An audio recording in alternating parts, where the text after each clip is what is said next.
twari twarigeze kuza ngaha igihe twari tugikorana hajya mu dukonteneri. Rero abajeje intwaro umutekano hamwe n'abajejwe kuvura ngaha i Muyinga, urongoye akarere k'ubuvuzi, intara y'ubuvuzi, baravuze ko bafite ibibazo kuko murabona hinjira amakamyo menshi ku munsi, usanga haje abantu bazanye ibidandazwa bagera hafi ku 200.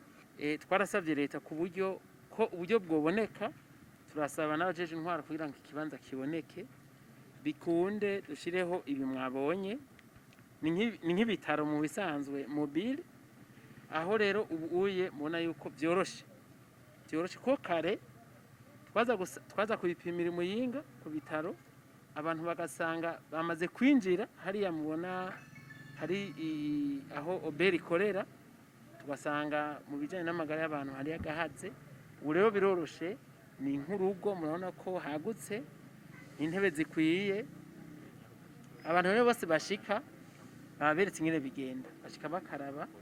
Hanyuma hari abajejwe umutekano bo muri igisata ca protection civile badufasha kugira ngo bapompe amakamyo n'imiduga yinjira. Abari muri baca baza ngaha bakabapima bwa mbere, bakaraba yuko atabushuye bafise, atazindi ndwara bafise, hanyuma bagapima no mugira wa coronavirus. Hariho urwandiko twateye ku mukono turabashikiranganje batatu, uw'intwari hagati mu gihugu, umutekano n'iterambere rusangi, naje n'ubwo mugara y'abantu n'ubutunzi, kugira ngo abaza bavuye mu bindi bihugu bashoboye kuriha. Urabona yuko nabo muri obere bahari. Rero ni igikorwa dushima cyane, dushimira nyakubahwa amatari, abajejwe mu mugara y'abantu, abajejwe umutekano, abajejwe abo muri obere, ko bakorera hamwe, ibibazo byose babibonera hamwe. Ubu rero turashima yuko byoroshe kugira ngo ibidandazwa byinjire, dukingire kandi n'abe n'igihugu nk'uko nyecyo mukuru cyacu Burundi yari yabisavye. Ibi rero tubonye ngaha, twaravuganye na amatari w'umucankuzo, Ruyigi na Makamba, turibaza yuko Igahumo, Gisuru n'Imugina naho nyine tuzosaba leta kugira ngo mwene izi nyubakwa fata kibanza ziboneke. Aha rero twarashikirije abasanzwe bashikiye imigambi ya leta na leta nyene kugira ngo ibi iye nivyamara gusahiriza, twabihaye ikiringo c'amezi 3.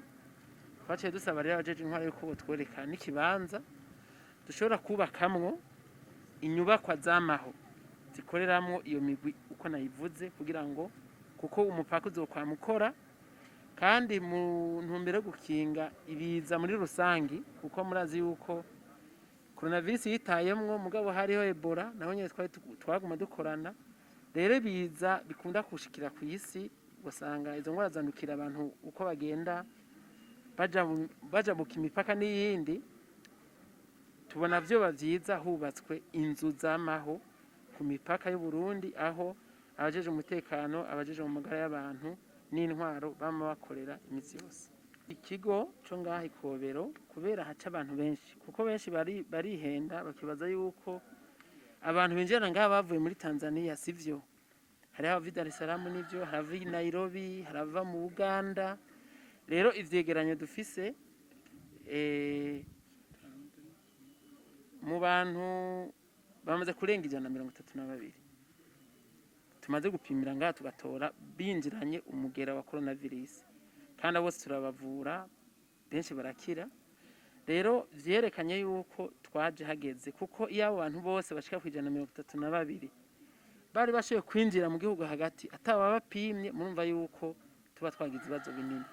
Rero turashima akigoro ka leta, abajeje intwaro, abakorera mu ntara ya Muyinga, ingene mubona bafite akazi bakora amasaha 28 kuri 28.